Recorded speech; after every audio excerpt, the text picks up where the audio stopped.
3 words: advanced aerial threat. Who in the CIA, NSA, DIA tells at least the United States of America that we're not alone in this universe? We have never been alone in this universe. The U.S. government really has kept that secret, not only from the American people, which is bad enough, but even kept it from itself. The UFO community has been portrayed as conspiracy theorists and tinfoil hats, and we're crazy. And the government is now admitting that UFOs are real and disclosure is here. Suddenly, they're our friend? No. America's defense establishment is finally admitting some of what it knows. This could have been a chance to say we're going to collaborate with the representatives of the people in what is supposed to be a government of, by, and for the people. If what they tell you is the truth, there is no need to withhold it from public. We've entered a quantum age, making a leap not only in technology, but also in consciousness. Companies are now creating non-sentient replacement humans. They look just like you and I.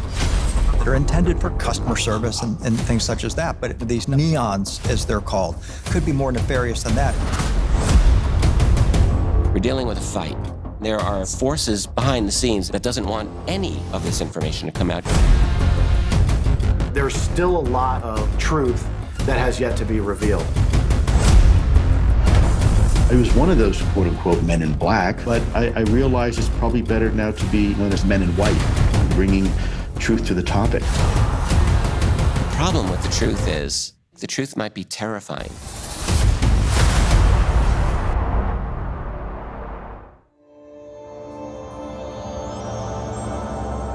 Oren.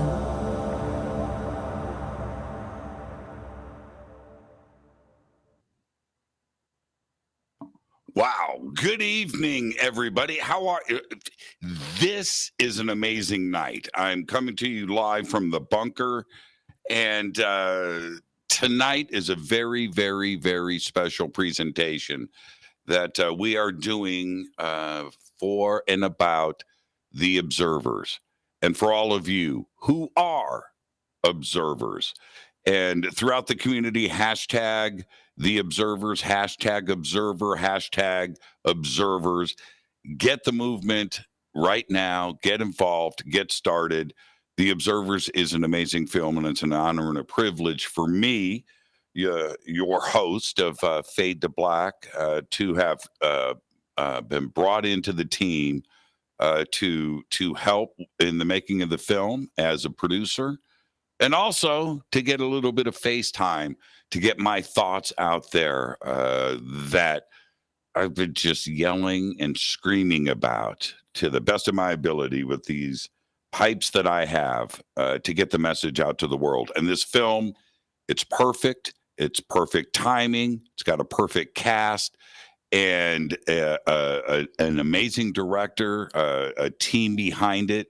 And we brought together the best and the brightest that have been out there and fighting as an observer for our community for a very, very long time. So this is what we're doing. We're streaming on multiple platforms tonight. We're coming to you also on the Fade to Black Facebook channel. And I came in tonight, and we're going to be doing a few of these, by the way. This is the first. We've got a great setup tonight. Chris is engineering from the East Coast and is directing this entire presentation. And we've got a different format than what you're used to here on Fade to Black 2 as well, where I've got people working for me tonight. And it's going to be great. It's going to be visually stunning, and it's going to be a great conversation. I'm just the host. Okay? I don't have to have a real job tonight. The real job is going to be handled by director Roger R. Richards. And I would like to bring in Roger now and say welcome. And Roger is going to be sitting down with Richard Dolan.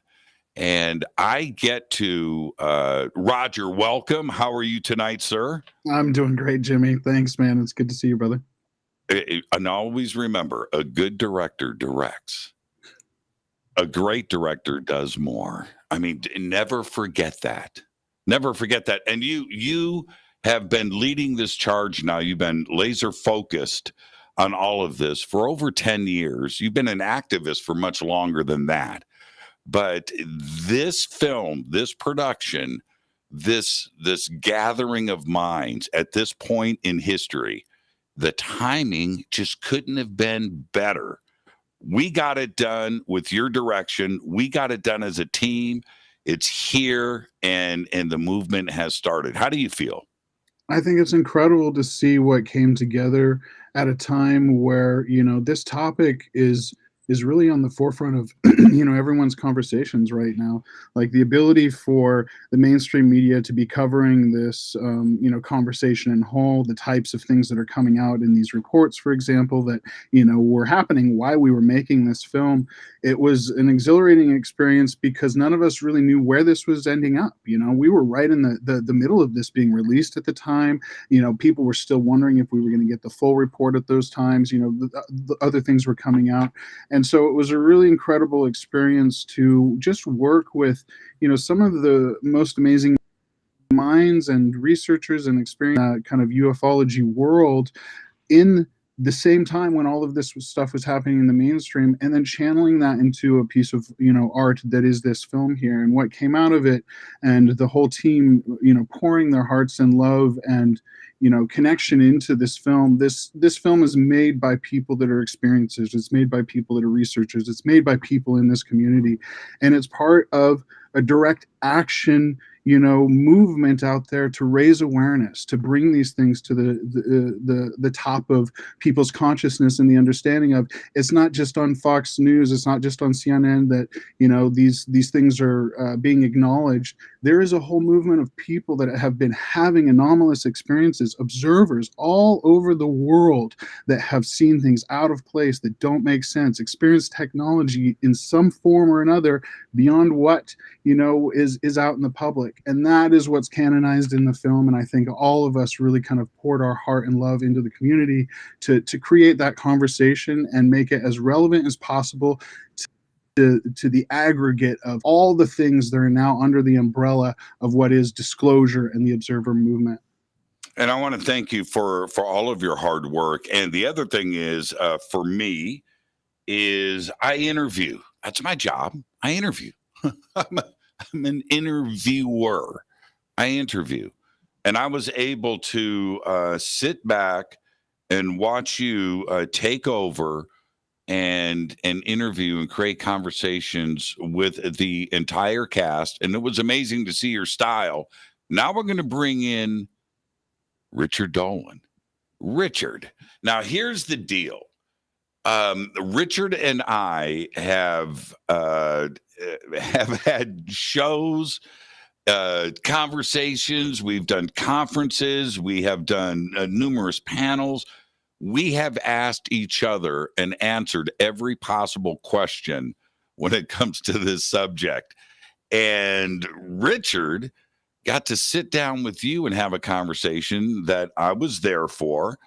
And I was so proud and impressed on the way that you two were able to interact with each other. Now, before I get out of here, because what I'm referring to now, our audience tonight is going to get to enjoy Roger's interview chops and conversation style once again here with you, Richard.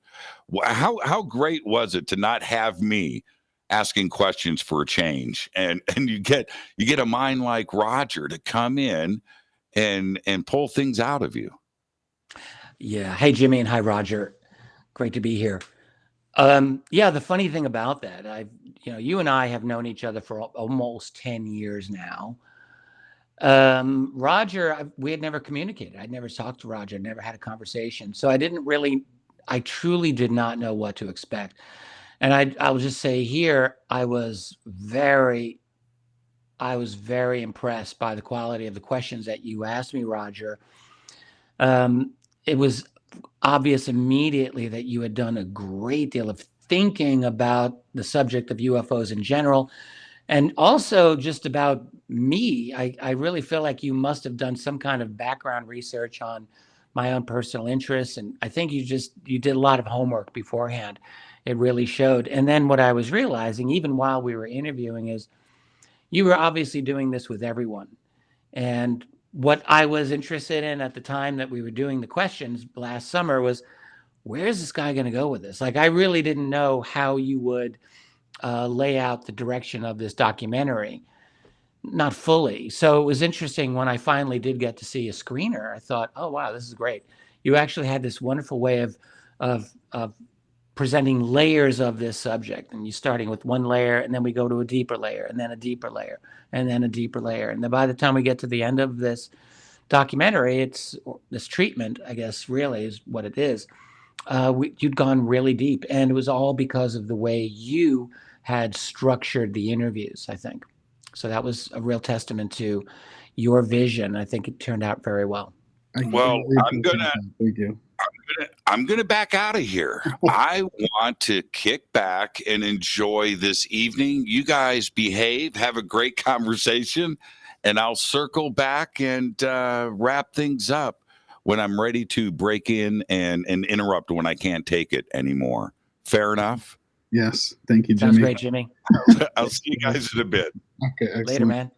Okay. Yeah, I was just kind of hearing everything you were saying, and Richard, like for me to be able to go through and understand your work and to look at the things that you've contributed to this community, this movement, the thought bubble, this collective conversation of people that are trying to understand things that are at this moment unexplainable.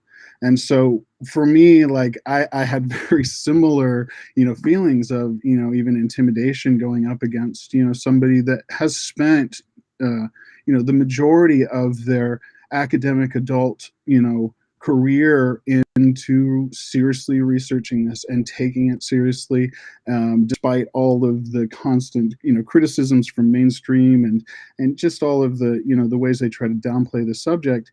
To me, like it has so much integrity to be able to do that and stick with that. And then when I got into understanding more about you and really kind of what that sacrifice for you as an academic, and also in your world in that space, and the sacrifice that you made to step into that role, to be that archetype in this moment. And now I thought that was incredibly touching. And one of the things that that really stood out too was your care for the United States, like your care for this country, and understanding how incredibly unique we are in the global spectrum of things, and why disclosure ties to that.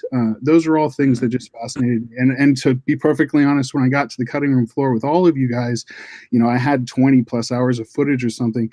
It was a nightmare just trying to select the things that just absolutely needed to be in there under a time restraint, because there was so much stuff. And so we've just been releasing that to the public, chunk and chunk, so it can kind of have the full conversations for anybody that's, interested in kind of getting behind that.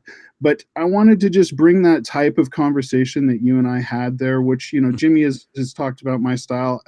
I just wanted to share that with you here tonight and just kind of explore the things that didn't make it into the film necessarily, but, and then also expound on that. And so one of the things I kind of wanted to open up the floor with is, there has been, every single social justice movement, has come and gone based off of a collective of people in a counterculture that's, kind of bubbling up in the form of some type of resistance. And the UFO community and the UFOlogy topic is so powerful in regards to what it could mean to humanity. Why do you feel like there hasn't been a movement really until now that takes it seriously to try to push instead of wait for disclosure, but actually pull it out? Well, there have been movements in the past. Like, we're not the first.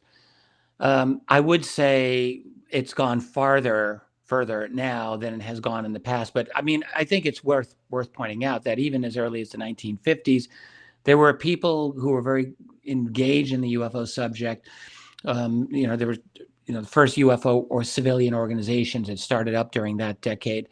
One of them in particular, known as NICAP, was absolutely committed to ending UFO secrecy, at least in the best way that they could do it. They were all about getting congressional hearings on UFOs and trying to get that in public. There was one opportunity in the early 1960s where it looked like NICAP might be able to do it, and then the rug was pulled out from underneath them at the 11th hour. They were going up against some very, very difficult opposition, obviously.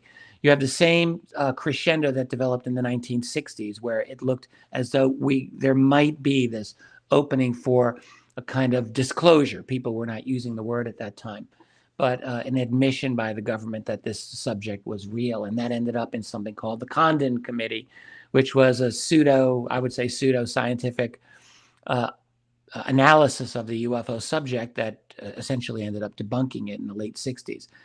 And then, there were various furtive types of attempts in later decades of the 20th century to get this thing going. None of them really came to much. You get the disclosure movement in 2001 that was led by Dr. Stephen Greer. Folks like Danny Sheehan were very much involved in that as well. And then Steve Bassett comes along in the early 21st century with his X conferences. This movement's been bubbling along. There has been this attempt, but it's true when you say like it never got traction. I've given this a lot of thought myself as to why. And I think what you're really dealing with is the most significant cover-up of modern times is the UFO cover-up. I think it comes down simply to that. You've got a situation starting with the 1940s where the United States national security community explicitly organized with major media, all the media outlets that existed back then, and as they evolved to ridicule and to dismiss and debunk this subject. And so that there was just no breathing space. There's no oxygen for UFO research in a public domain to go anywhere. And it was relegated to the fringes. It couldn't get into the academic world. So there was no official sanctified official stamp of approval there. And it didn't get any scientific funding. You can't do science if there's no money, and there's no money for this in that realm. So it could never get off the ground, so to speak. And frankly, I think it only has changed in the last 4 years with the efforts of the group TTSA, to the Stars Academy of Arts and Sciences. We're talking Tom DeLonge, Christopher Mellon, Lou Elizondo, and all of those folks. Hal Puthoff, who, it still amazes me to this day how there are people who say, that's a CIA disinformation op. I'm like, are you kidding me, man? These people actually, no one else in the history of ufology was able to move that needle at all in the public conversation until they came along. Whatever else one says, they got the disclosure conversation going. They were able to get 3 videos declassified from the Pentagon, which was done in a very clever way, it turns out, and not without opposition from within the Pentagon. They were the ones who were able to connect with the New York Times, Leslie Kean, and Ralph Blumenthal to get coverage. So I think what we were seeing in the last 4 years is a breakthrough by genuinely interested people who had their own reasons for wanting to promote some truthfulness on UFOs. And that opened the door a little bit for the rest of the very highly controlled establishment media, which we are still dealing with, of course. So we're in a different era, but I would hasten to add, I do not believe that we're out of the woods here. I do not believe that there's some inevitable disclosure that we're going to be looking at from any kind of government sources. I don't think so. I think if we ever see anything like that, it will be when they've got no choice. Their backs are pushed to the wall and they are going to be forced to admit something. But right now they haven't done it. There are several red lines that have not been crossed, and probably the most important one is that of a real cover-up, a real conspiracy. That's not been acknowledged. If we can get to a point where there's an acknowledgement of actual technology like flying saucers technology or bodies, then you go to cover up. And that's going to be a very difficult hurdle for anyone to want to cross, because we're in an era of a global totalitarian, genuinely fascist digital revolutions happening all around us. And in that era, this new era, you're not supposed to believe in conspiracy theories. The UFO cover-up is the greatest conspiracy theory of all time.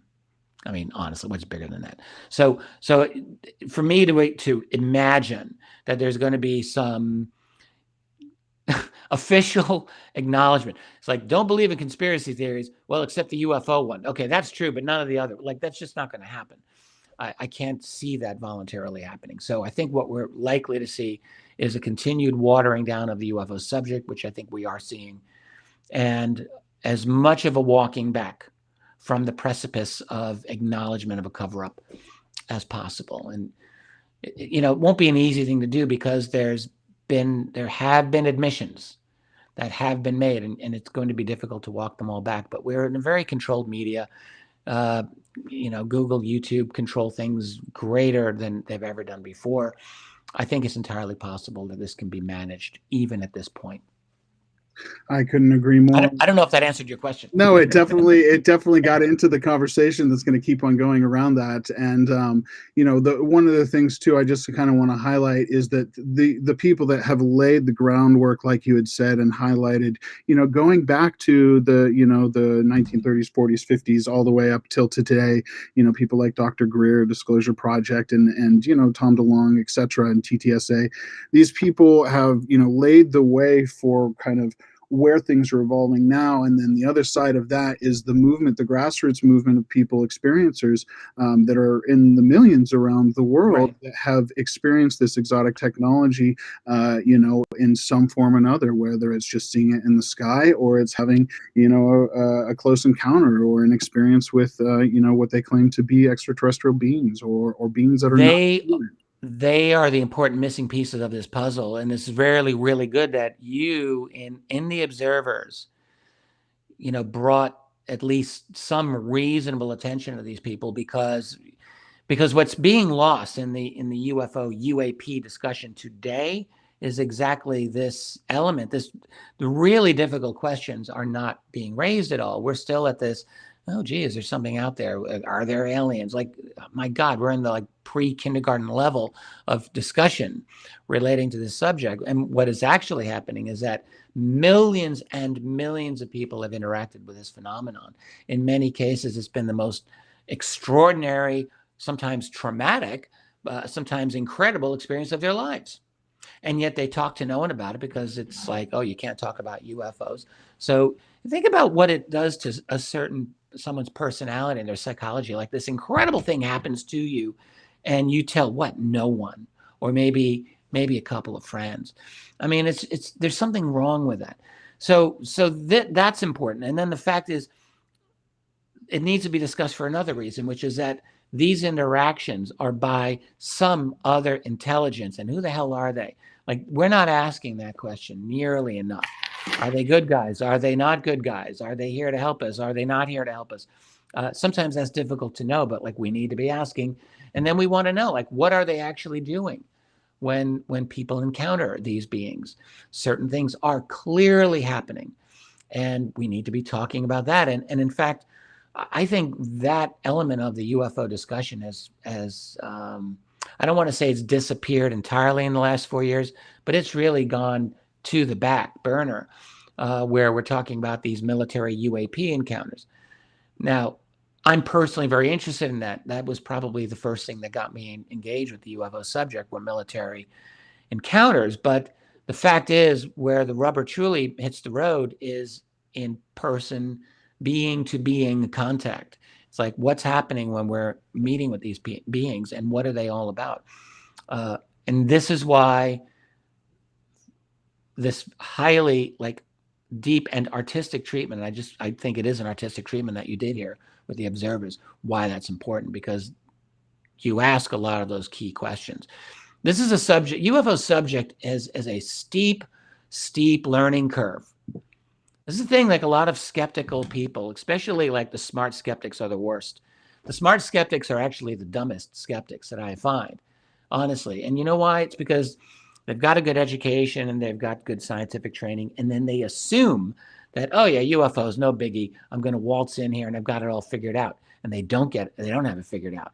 This subject is vastly more complex than they have any idea. I know, completely. And so the learning curve is steep, and don't just think you can waltz in here and you're going to master it in a couple of months. I had that fond, foolish idea more than 25 years ago. I thought, oh yeah, I'll figure this out. Is this a thing? Is this not a thing?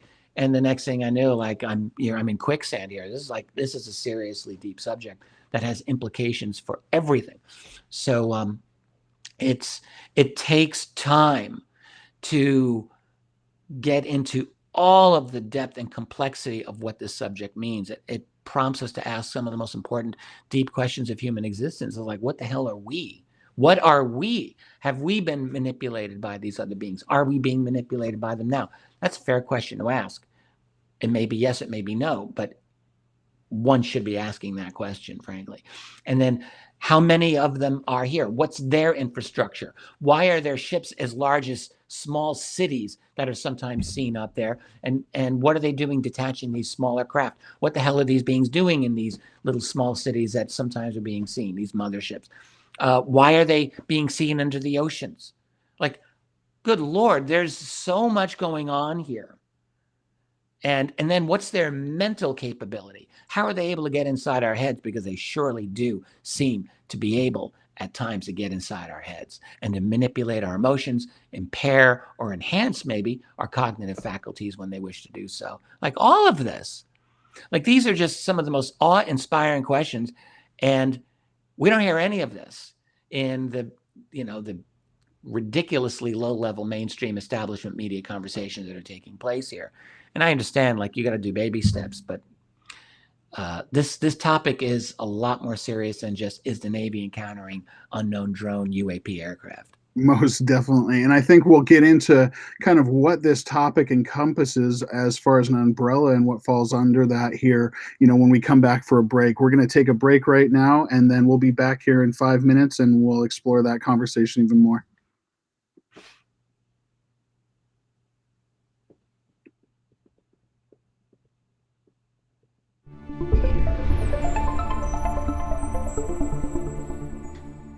About a year later, I was in Western Pennsylvania, and I was doing a little event there.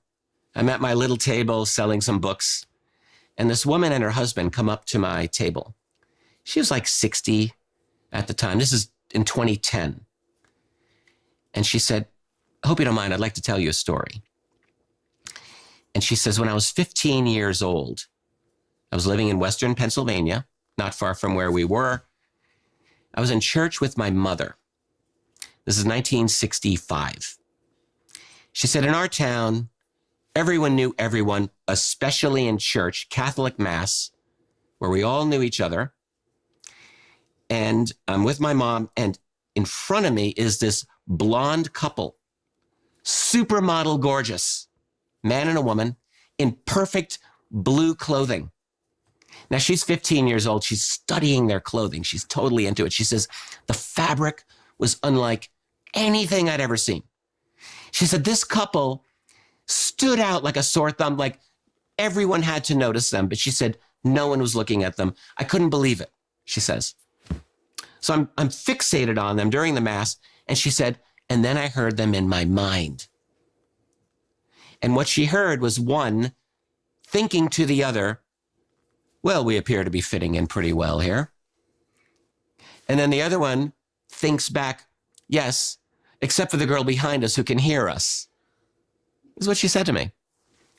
So that's all she could hear from them for the rest of the Mass. Then Mass end. Oh, by the way, she said, yeah, they didn't really seem what to know. Like, they didn't seem to know what to do in a Catholic Mass, like sit, kneel, sign of the cross, all of that stuff. Like they're looking around, they're figuring it out. They didn't fit in. When the Mass ended, they got up and out, so out of the church, and she decides to follow them. Mom's oblivious. She's like, get back here, young lady. Where do you think you're going? And she just goes, fighting her way through the crowd. She sees this couple leave the church. She sees them going across a parking lot fast, and she's trotting off after them. They go over this little hill. She gets to the top of the hill, and she sees them going across this green little field toward a wooded area. They're going into woods, not to a parking lot, not to their car. They're going into this woods. And she starts down the hill after them, and then she stops dead in her tracks. because she said, I saw a third person at the edge of the woods. She said, remember Lurch from the Addams Family? He looked just like that guy. Very tall, like a man in black, black hat, suit. Scared her. And she stopped and she saw this blonde Nordic supermodel alien couple, whatever they were, go into the woods. Lurch turns around, follows them in. And that's the end of her story. And I'm like, what the hell is that?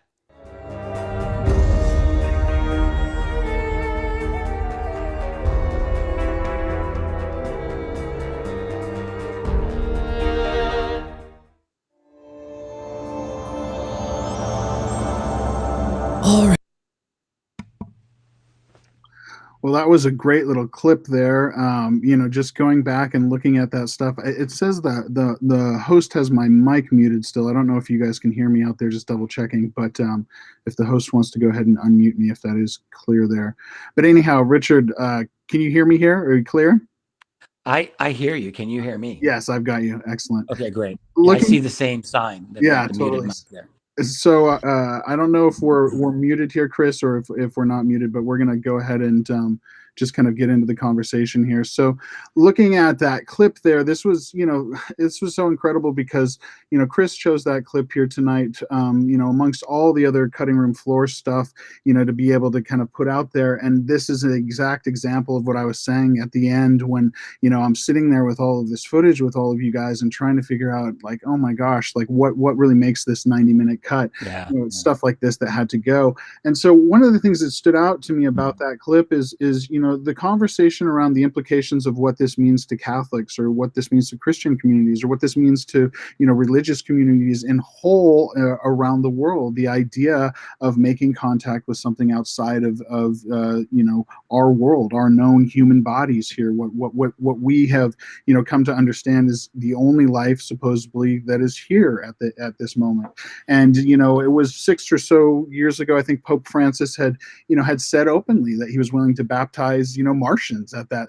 It was the term I think that he used. And so what are your thoughts around the religious implications of this as far as the movement goes? If we're out there pushing to pull this stuff out and you've got, your families are tied to these things and this type of stuff could burst their bubbles or challenge them in certain ways. What are your thoughts on how we can navigate that as a community or how you navigate that in your own life, in your own family and world? Yeah, that's a great question. I'll answer it first personally. By the way, that story, I was surprised to hear that story in clip form like that. And that's not the only such story that's come to me like that over the years. But anyway, yeah, that was an amazing thing. In terms of like how the presence of these other beings would affect our sense of spirituality or what we would call religion. Like I think about this with me, I've developed my own spiritual beliefs over the years.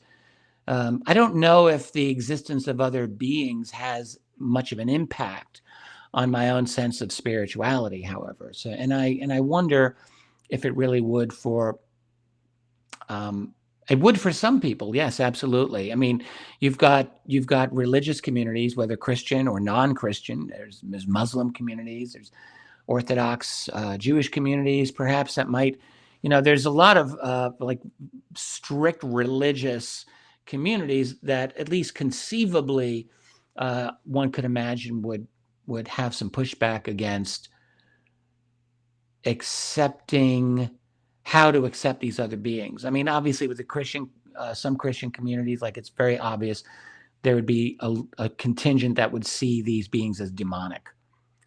And they will never be reconciled to the presence of these beings. It's never going to happen. And that's going to be an interesting thing. However that work develops, because I think there's no question that there will be a group of humans, and they won't all be religious, by the way. There will be a group of humans that will be the unreconcilables. They will be the new hashtag resistance if there is any kind of open acknowledgement and contact with these other beings.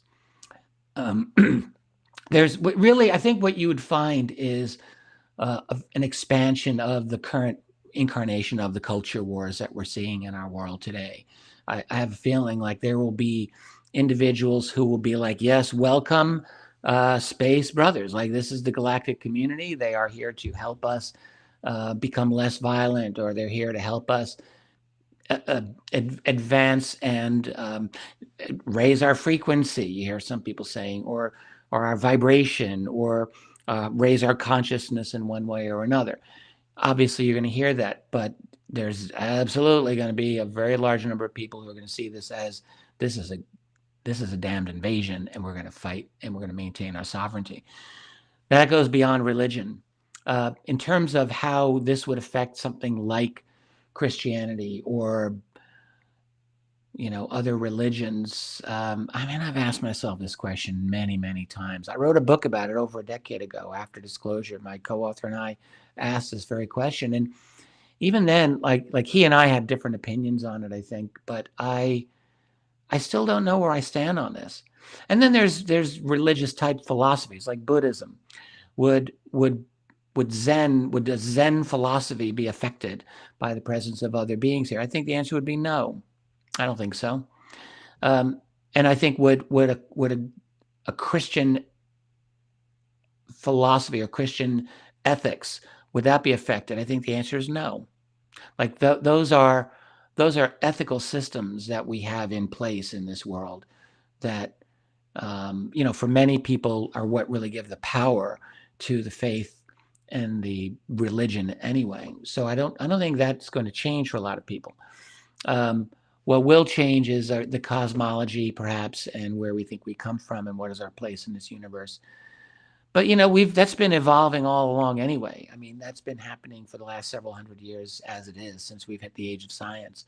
So I think, you know, having aliens openly acknowledged here, I don't know if that's going to solve anything or change a whole lot. There'll be the question, was Jesus an alien? And that's going to be unsolvable anyway.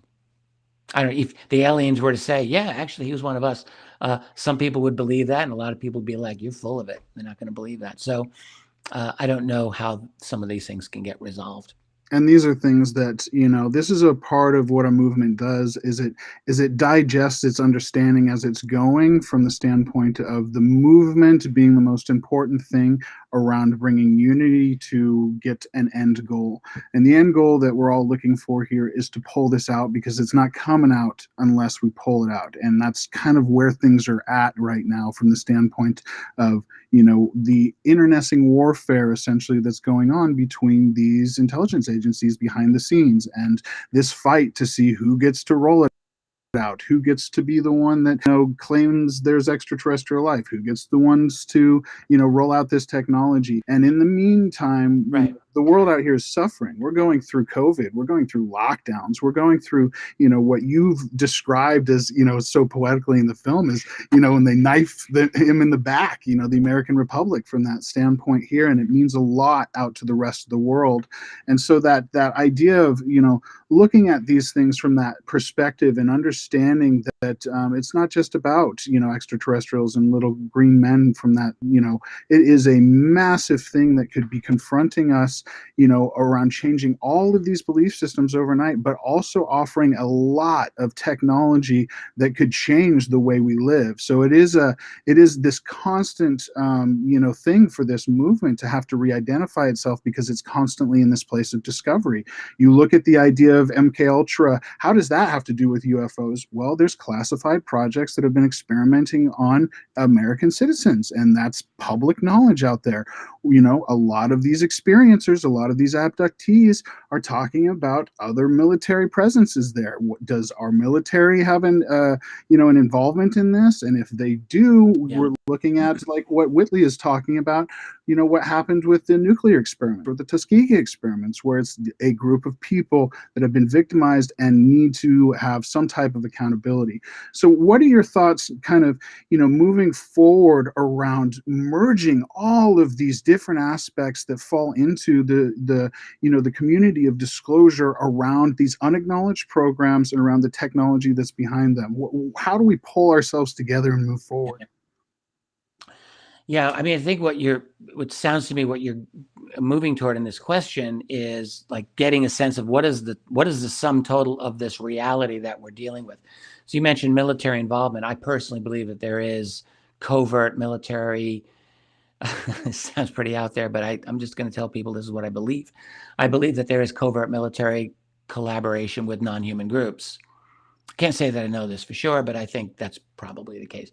I've talked to enough individuals who have had regression experiences and memories, like definite memories of being taken to underground facilities with human and non-human captors, and the human captors being military in certain cases. And I believe these people. So I think that that is going on. And I mean, I'm not the only one to get these types of stories. What we're trying to figure out is like, what is the true nature of the entire situation that we're dealing with? And that's very difficult to understand. What I personally think is happening is that our species is vaulting into its next stage of human existence, what I often have been calling the fourth stage of humanity. You know, we've got hunters and gatherers as stage one, agriculture, basically stage two, science and industry is stage three, and now we're moving into essentially, let's call it transhumanist stage. It's a stage that I'm not looking forward to at all, but who cares what I think? This is happening. So we're moving into an era of quantum computing, of very strong artificial intelligence, of 5G, 6G, smart devices that will surveil every single thing happening in your world. You'll have no privacy ever again. Algorithms figuring out your predictive modeling of your behavior better than you could predict, and all of that. And then the robo-apocalypse, basically algorithms taking more and more human jobs. Like, we're just moving into a completely different, a radically different society, like now, all at once. That's happening. So in that's going to be disempowering for individuals. I mean, unless you want to become a celebrity millionaire in a virtual reality, fine, be my guest. That'll happen. But in actual reality, I think people are going to be powerless. But as a collective, human species is going to have a tremendous amount of power. Scientific, military power, the weapons, good Lord. I mean, so any of these other beings that are observing us, and I think there are multiple of them, they see this. They see that we're leaping into their world. We don't even realize it, but we're doing it. Some members of our civilization do realize this, but most don't. So it's not like we're just going to be powerless forever and ever. Like, we're not going to be powerless. We're actually going to have some ability to annoy a number of the people in the local community, I have a feeling. And so they're watching us, and probably more than watching us. They're probably managing us to some extent right now. If they were smart, that's what they would be doing. That's not necessarily in our best interest. Maybe it is, but maybe it isn't, but it's probably in theirs. So there's this monitoring going on. I think that's definitely happening. There's collaboration at a very covert level going on. And if that were to be let out publicly, look, I mean, I always will support disclosure of all the truth of UFOs, but let us not kid ourselves. There are some truths about this that are probably going to be very, very disturbing, that will not go over well for many people. I suspect that. One of the disturbing things is probably some form of infiltration into our society. I mean, this sounds like Invasion of the Body Snatchers or some kind of scare them up thing. But look, I mean, let's just put our cards on the table here and look at this logically. All right. We've got many, many stories of human-looking beings that are not human. You played one clip of mine. There's a lot of those. Of these beings, they look just like us, but they're telepathically powerful. They've got the ability to merge within our society to some extent. And if you listen to people like Dave Jacobs, to actually neurologically control you and manipulate your thoughts. And even if you don't want to listen to Jacobs, there's countless other researchers that talk about this. So there's infiltration that's probably happened, and probably within some seriously powerful organizations. In the film, you've got Linda Moulton Howe. She talks about some of her contacts. One in particular, DIA, retired guy from the DIA who talked to her in 1999 and talked explicitly about the fact that any of the three main groups that he knew of could look human at any time. And he said this to her. And so now that's just another story, but it is just another story, one of many.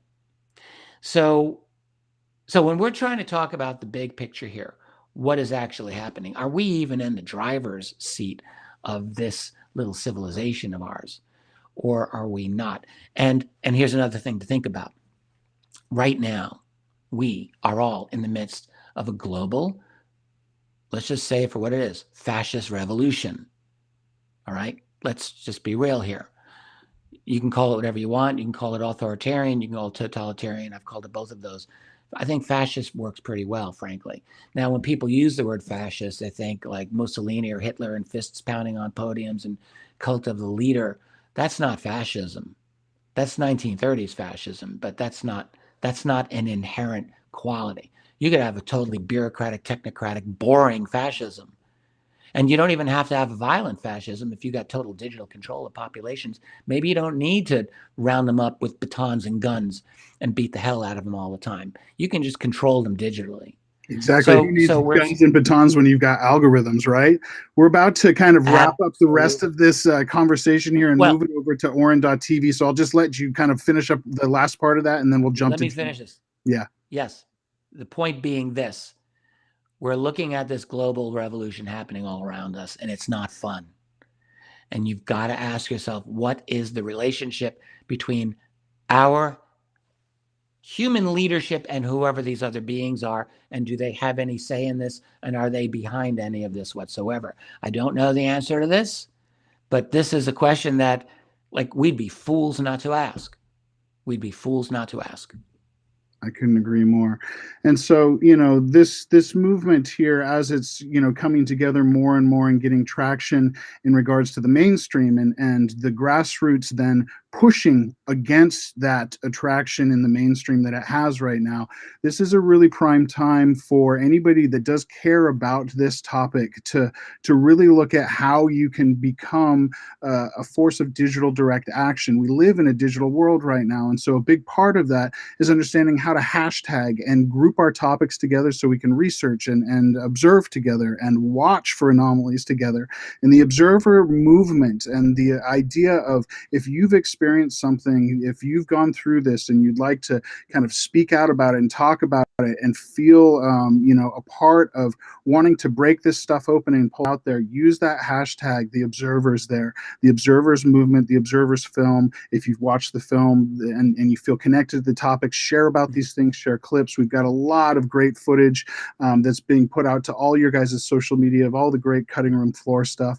And I think we're going to head over to the Oren.tv here, where all of the incredible roundtable interviews that you guys did, the individual micro exposés, those are all being available on Oren with, I think, only $1 sign up right now. But anyhow, I'll pitch it down to Jimmy here, and I'll meet you back over there, Richard. Great. Thanks, Roger. Mm-hmm.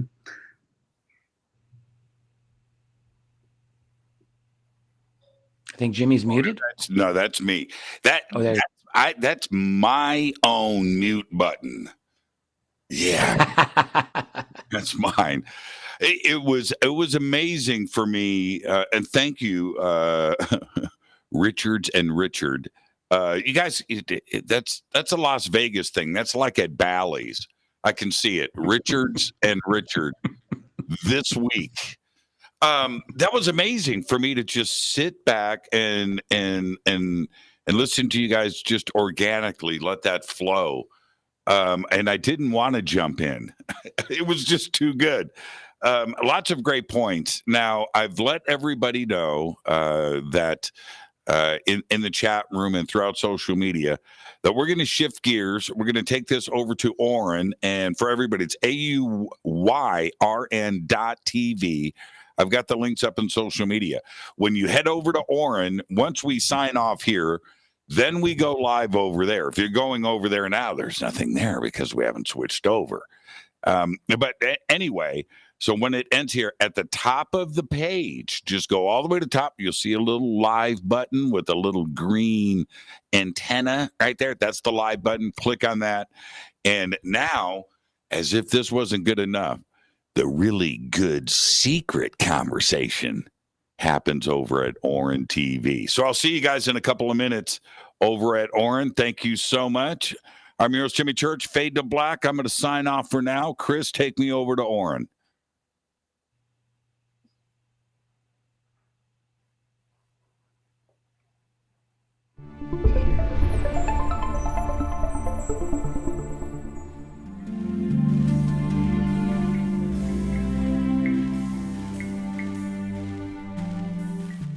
A shocking, hard-hitting film exposing the darkest secrets of the FBI and CIA. 1,000 Pieces. Is a coup being carried out before our very eyes.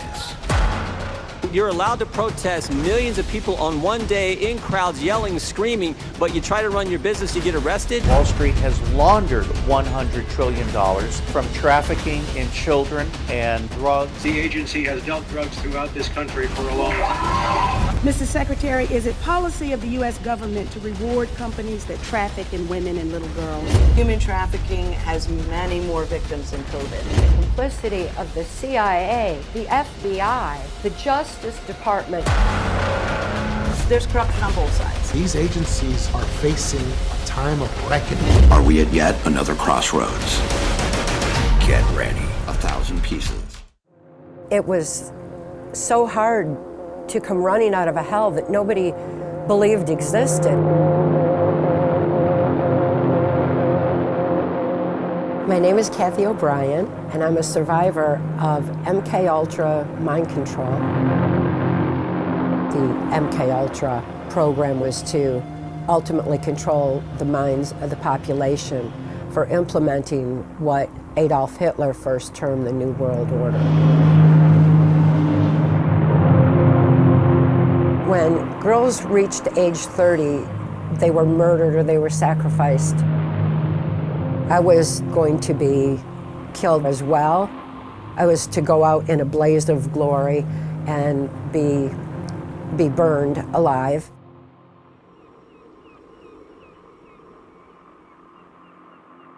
I'm so fortunate that an intelligence insider who saw the kind of corruption that was going on in the highest levels of government decided to take action and rescued me and saved my life so that we could begin to expose what was being done.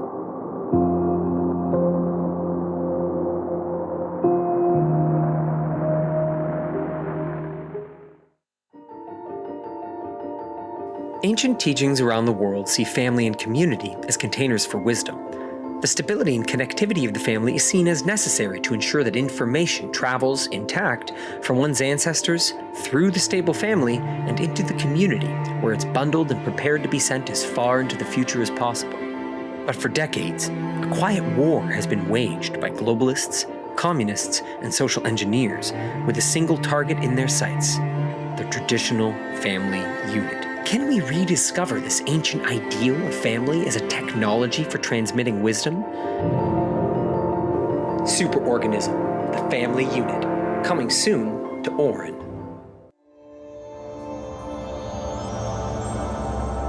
Oren.